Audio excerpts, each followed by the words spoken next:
When you meet God, have you ever wondered what you might ask Him? Well, let's flip that script. Hi, I'm Phil. Welcome to this power message entitled 7 Questions God Will Ask You. Thanks to my good friend Clint Hurdle for sharing this original post, which I have reworked.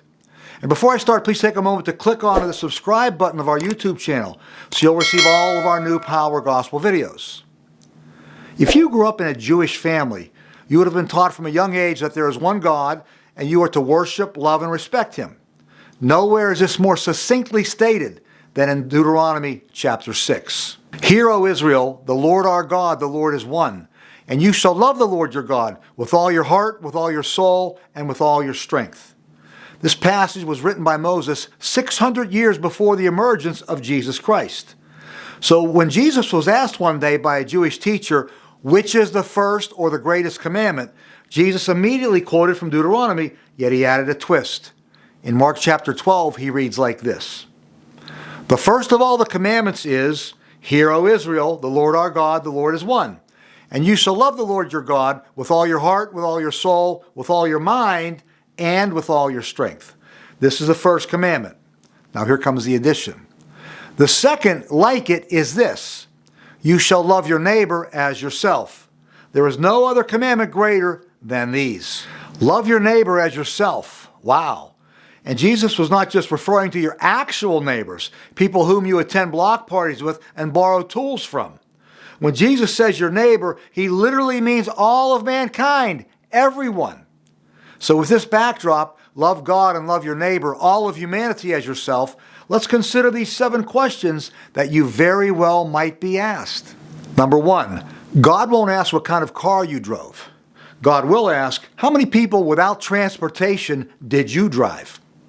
Let me share a sidebar in this one and brag about my favorite person on this earth, my wife. Some 10 years ago on a road not far from our home, Beth saw 2 adult women walking in the rain. She felt God, the Holy Spirit, speak within her heart and say, give these ladies a ride. She pulled over and Judy and Nancy quickly and loudly jumped in.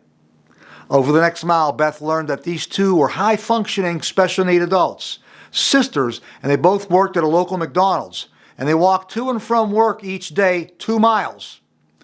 That ride home was the start of what became and remains a wonderful friendship.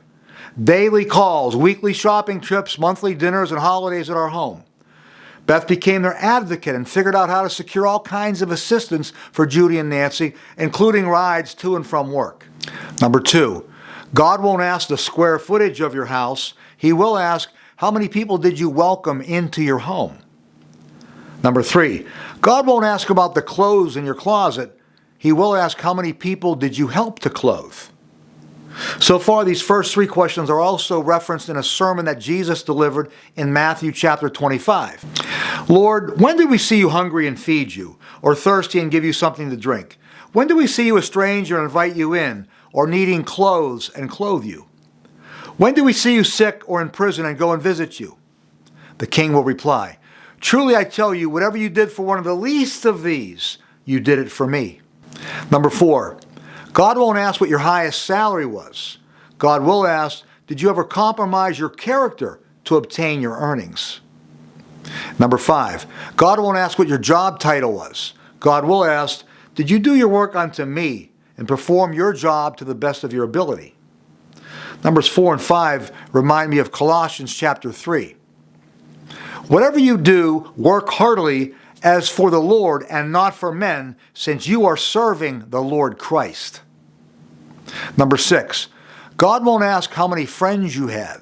God will ask, to how many people were you a caring and loyal friend? And this sounds like Galatians chapter 6, which says, carry each other's burdens, and in this way you will fulfill the law of Christ. And finally, number 7, God won't ask if you went to church. God will ask, did you practice your faith and did your actions point others towards me? So these are 7 striking questions from God to us. They're meant to challenge us, to make us better. And frankly, when we're serving others, in my opinion, that's when we are also the most joyful. Think about watching this message again and allow God to speak to your heart as maybe He's preparing you to dive into 1 or 2 of these areas to practice loving your neighbor by blessing others in some meaningful way. This has been a power message to get you ready to answer 7 questions God will ask you. Now, let's connect. Please go to my website, philhenrypowergospel.org. And when the pop-up box appears, add in your email address to receive a featured video from me every Sunday morning. Then visit our YouTube channel and subscribe. The more we grow, the more our videos will be featured. And finally, for daily inspiration, find and like our Facebook page, and also follow Phil Henry PG on Instagram, X, and TikTok.